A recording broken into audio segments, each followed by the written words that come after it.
베드로후서 3장 8절부터 13절 말씀입니다. 사랑하는 자들아, 주께는 하루가 천년 같고 천년이 하루 같다는 이 한 가지를 잊지 말라. 주의 약속은 어떤 이들이 더디다고 생각하는 것 같이 더딘 것이 아니라 오직 주께서는 너희를 대하여 오래 참으사 아무도 멸망하지 아니하고 다 회개하기에 이르기를 원하시느니라. 그러나 주의 날이 도둑같이 오리니 그날에는 하늘이 큰 소리로 떠나가고 물질이 뜨거운 불에 풀어지고 땅과 그 중에 있는 모든 일이 드러나리로다. 이 모든 것이 이렇게 풀어지리니 너희가 어떠한 사람이 되어야 마땅하냐? 거룩한 행실과 경건함으로 하나님의 날이 임하기를 바라보고 간절히 사모하라. 그날에 하늘이 불에 타서 풀어지고 물질이 뜨거운 불에 녹아지려니와 우리는 그의 약속대로 의가 있는 곳인 새 하늘과 새 땅을 바라보도다. 아멘. 베드로의 두 번째 편지가 이제 마무리가 되어가고 있습니다. 베드로는 마지막으로 주의 날에 대한 얘기를 정리하고 있어요. 당시에 교회들이 경계해야 했던 거짓 교사들의 가르침이라는 게 이 주의 날에 대한 잘못된 해석에서 시작된 것이기 때문입니다. 당시 교회에는 주의 날에 대한 잘못된 해석들이 난무하고 있었어요. 이미 예수님께서 왔다가 가셨다라는 얘기부터 시작해서 예수님은 오시지 않을 것이다 라는 얘기까지 정말 다양한 해석들이 난무하고 있었습니다. 하지만 결론은 하나였어요. 그러니까 이미 예수님이 왔다가 가셨든 예수님이 앞으로 오시지 않든 간에 주의 날은 이제 교회와 상관없는 것이기 때문에 마음대로 살아도 된다라는 거예요. 그래서 앞에서 읽었던 베드로서 2장을 보면 다 그런 것들에 대한 경계들입니다. 호색이며 탐심이며 음란이며 정욕이며 이런 단어들이 앞장에서 이렇게 다수 등장하는 이유가 바로 그것이에요. 주의 날에 대한 오해 그리고 그에 따르는 죄악들, 그게 베드로 당시 교회들이 직면했던 큰 어려움 중 하나였던 겁니다. 그래서 베드로는 주의 날에 대해서 이렇게 정리합니다. 주의 날은 반드시 온다. 주의 날이 왜 안 오는 거냐? 왜 이렇게 늦게 오는 거냐라고 불평한다면 그것은 아무도 멸망하지 않고 다 회개하기를 원하시는 하나님의 사랑과 인내 때문에 우리에게 주어지는 은혜요, 기회라는 사실을 기억해야 한다. 하지만 주의 날은 반드시 온다. 도둑처럼 온다. 모든 것이 불에 녹아지겠지만 결국 새 하늘과 새 땅으로 결론날 것이다. 그러니 너희는 그날을 간절히 사모하며 그날을 준비하며 살아라. 어떻게 보면 지금의 우리에게 너무 익숙하고 단순한 이야기들로 들릴지도 모르겠습니다. 그래, 나도 안다. 주님 오실 거 안다. 마지막 날 올 거 안다. 도둑처럼 온다는 거 안다. 그런데 왜 그날이 오늘의 우리에게 그렇게 큰 영향이 없을까라는 거예요. 왜 우리는 주의 날에 대한 긴장감을 그렇게 크게 느끼지 못하며 살아가고 있는가? 베드로의 편지에 따르면 주의 날에 대한 믿음이 굉장히 중요한 것 같은데 주의 날에 대한 긴장감이 오늘의 우리를 제대로 살게 하는 굉장히 중요한 의미가 되어야 할 것 같은데 사실은 별로 그렇지 않다는 거예요. 우리 역시 베드로 당시의 교회들처럼 주의 날에 대해서 잘못 해석하고 착각하고 오해하고 있는 것은 아닐까라고 묻게 됩니다. 내가 다니는 교회는 이단은 아니니까 지금 잘 교육받고 있고 예배 잘 드리고 있으니까 우리 자신의 신앙에 대해서 내가 알고 믿는 진리에 대해서 깊이 고민하거나 확인하지 않고 그냥 맹신하는 거예요. 결국 그게 우리 개인의 신앙의 색깔은 물론이고 우리 교회의 방향성에도 영향을 미치게 됩니다. 베드로 시대의 교회들처럼 그렇게 되는 거예요. 우리가 생각하는 마지막이라는 게 뭐죠? 우리 신앙과 인생의 결론이 뭐냐는 거예요. 이런저런 미사여고 다 벗겨내고 간단하게 표현하면 예수 믿고 천국 가는 거예요. 그게 우리가 생각하는 가장 근본적인 신앙의 원인이고 결론입니다. 물론 맞는 얘기예요. 우리는 예수 믿고 천국 갑니다.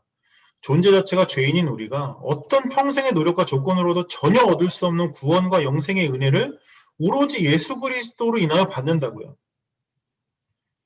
하지만 그게 결론이 되어서는 안 됩니다. 우리 신앙생활의 결론은 물론이고 교회의 존재 목적과 결말이 되어서는 안 된다는 거예요. 이게 결론이 되면 우리가 이 땅에서 해야 할 것은 아무것도 없습니다. 우리의 사명이라는 것도 헌신이라는 것도 다 선택적인 것이고 부차적인 것이 되기 시작해요. 우리는 이 땅에 대해서, 이 세상에 대해서 뭔가 기여하거나 책임져야 할 하등의 이유도 없습니다. 나중에는 이 땅에서 우리가 의미 있게 살아야 하는 이유도 없어져요. 인생의 의미가 훼손되고 축소되는 겁니다. 왜? 결국 우리는 예수 믿고 천국 갈 거니까. 일단 예수는 믿었으니 됐고, 이 세상도 결국 다 털고 천국에 가면 되는 것이니까, 그냥 정해진 결론에 도달하기 전까지 혹시 천국 가는 게 불안할 수도 있고 예수님께 그날 미안할 수도 있으니까 체면치레하면서 인생을 때우게 되는 거예요. 확률상 내가 죽어서 천국 가기 전에는 오지 않을 주의 날, 하나님의 나라는 그래서 오늘 나에게 의미가 없어져요. 그날에 대한 긴장감은 꿈 같은 얘기가 되는 겁니다. 우리가 무의식적으로 사용하고 있는 단어가 하나가 있어요. 10절에 보시면 주의 날은 도둑같이 오리니 주의 날은 오는 것입니다. 12절도 한번 볼까요? 하나님의 날이 임하기를 바라보고 간절히 사모하라. 하나님의 날은 임하는 것입니다. 하나님의 나라는 이곳으로 오는 거예요. 그 날이 임하기 전에, 그 나라가 오기 전에 잠시 우리가 천국에 거하게 되겠지만 그곳이 우리의 최종 결론이 아니라는 거예요. 예수 그리스도께서 임하시는 그날, 하나님의 나라, 새 하늘과 새 땅이 이곳으로 오는 그날, 우리는 새 몸을 입고 이곳에서 부활하게 된다는 거예요. 이게 여호와의 증인처럼 그저 지금의 세상이 유토피아가 되어서 에덴 동산이 될 것이다라는 꿈 같은 얘기를 하는 게 아닙니다. 분명 하나님의 새 하늘과 새 땅은 이 땅의 모든 것이 뜨거운 불에 녹아진 후에 완성된 새 세상이에요. 하지만 그곳은 우리가 살고 있는 이 세상과 완전히 단절된 곳이 아닙니다. 땅의 장막이 사라지고 하늘의 장막을 우리가 입겠지만 그것이 연결선상에 있는 것처럼 이 땅의 모든 것이 녹아지고 풀어지겠으나 이 땅에 임할 하나님의 나라는 이 세상과 연결선상에 있는 나라라는 거예요.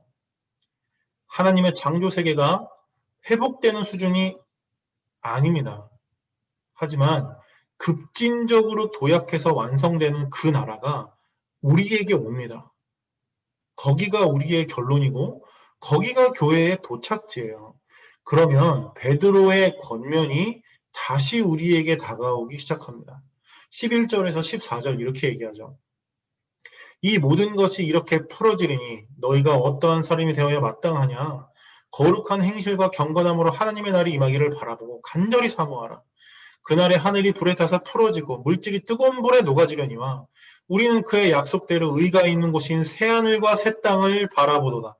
그러므로 사랑하는 자들아 너희가 이것을 바라보다니 주 앞에서 점도 없고 흠도 없이 평강 가운데서 나타나기를 힘쓰라. 거룩한 행실과 경건함으로 이 땅에서 살라는 거예요. 착하게 살아서 천국 가라고? 그 얘기가 아닙니다.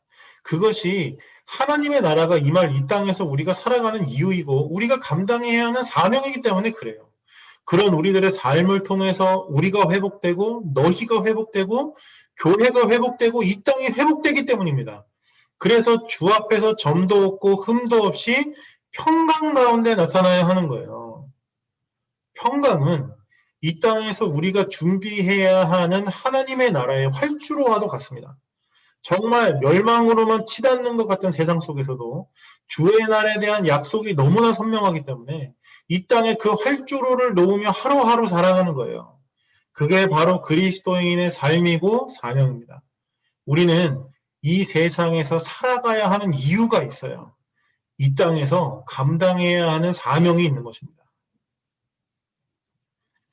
그 갈등과 긴장의 하루하루가 우리에게 어려움으로 다가올 수도 있겠고 아픔으로 남을 수도 있을 거예요. 하지만 기억하길 바랍니다. 예수님의 비유에서 씨앗은 땅에서 뽑히는 게 아니라 언제나 심기워집니다. 누룩은 땅에서 거둬내지는 것이 아니라 섞여 들어갑니다. 하지만 그 작은 씨앗은 결국 자라나서 나무가 되고 열매를 맺어요. 그 적은 누룩은 결국엔 땅의 모든 것을 뒤집어 엎는다고요. 우리의 마지막이 하나님께 있습니다. 그가 반드시 완성하고 반드시 승리하십니다. 주의 날이 옵니다. 새하늘과 새 땅에 하나님의 나라가 바로 우리가 사는 이곳으로 임할 것입니다. 그 믿음과 소망이 오늘 사는 우리의 긴장감과 진실한 태도가 되기를 간절히 소망합니다.